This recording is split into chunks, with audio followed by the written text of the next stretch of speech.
नमस्कार दोस्तों, आज हम आपके लिए लेकर आए हैं अमरनाथ धाम से जुड़ी शिव पार्वती की कथा। यदि आप चैनल पर नए हैं तो चैनल को सब्सक्राइब अवश्य करें। एक बार देवी पार्वती ने देवों के देव महादेव से पूछा, ऐसा क्यों है कि आप अजर हैं, अमर हैं, लेकिन मुझे हर जन्म के बाद नए स्वरूप में आकर फिर से बरसों तप के बाद आपको प्राप्त करना होता है।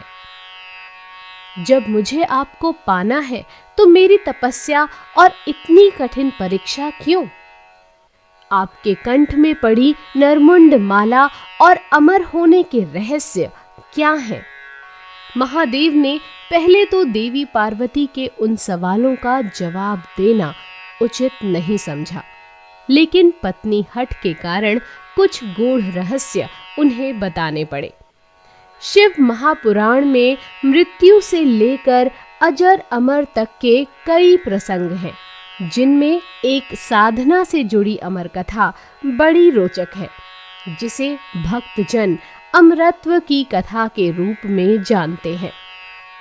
हर वर्ष हिमालय के आलय हिमालय में अमरनाथ, कैलाश और मानसरोवर तीर्थ स्थलों में लाखों श्रद्धालु पहुंचते हैं, सैकड़ों किलोमीटर की पैदल यात्रा करते हैं।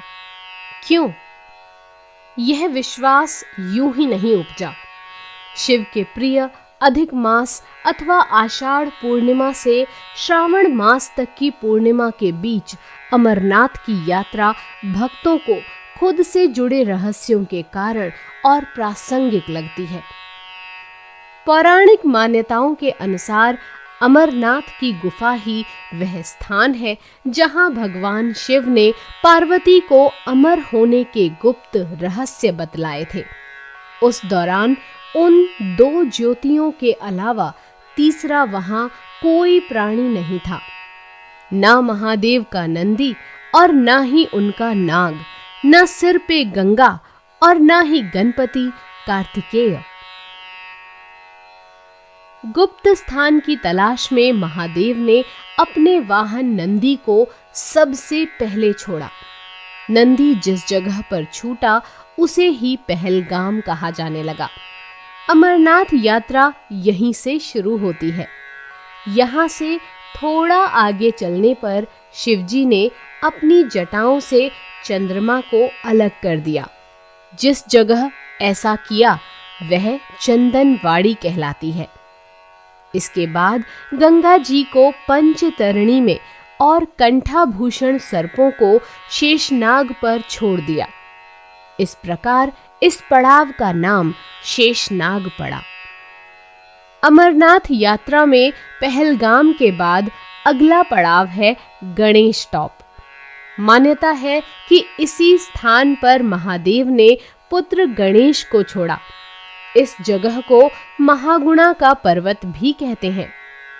इसके बाद महादेव ने जहां पिस्सू नामक कीड़े को त्यागा वह जगह पिस्सू घाटी है।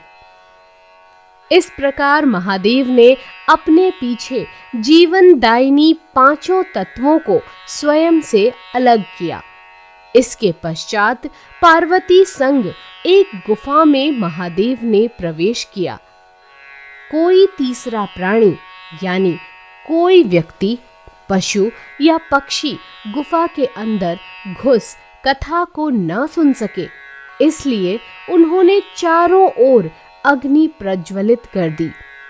फिर महादेव ने जीवन के गूढ़ रहस्य की कथा शुरू कर दी।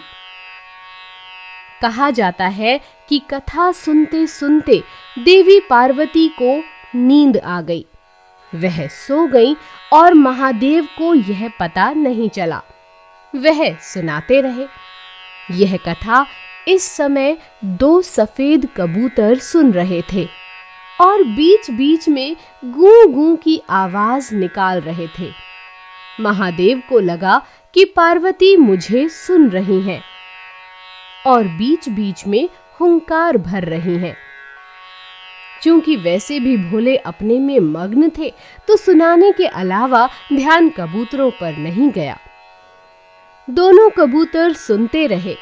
जब कथा समाप्त होने पर महादेव का ध्यान पार्वती पर गया तो उन्हें पता चला कि वे तो सो रही हैं। तो कथा सुन कौन रहा था? उनकी दृष्टि तब दो कबूतरों पर पड़ी तो महादेव को क्रोध आ गया। वही कबूतर का जोड़ा उनकी शरण में आ गया और बोला, भगवान, हमने आपसे अमर कथा सुनी है। यदि आप हमें मार देंगे तो यह कथा झूठी हो जाएगी। हमें पथ प्रदान करें। इस पर महादेव ने उन्हें वर दिया कि तुम सदैव इस स्थान पर शिव और पार्वती के प्रतीक चिन्ह में निवास करोगे। अंततः कबूतर का यह जोड़ा अमर हो गया और यह गुफा अमर कथा की साक्षी हो गई। इस तरह इस स्थान का नाम अमरनाथ पड़ा। मान्यता है कि आज इन दो कबूतरों के दर्शन भक्तों को होते हैं।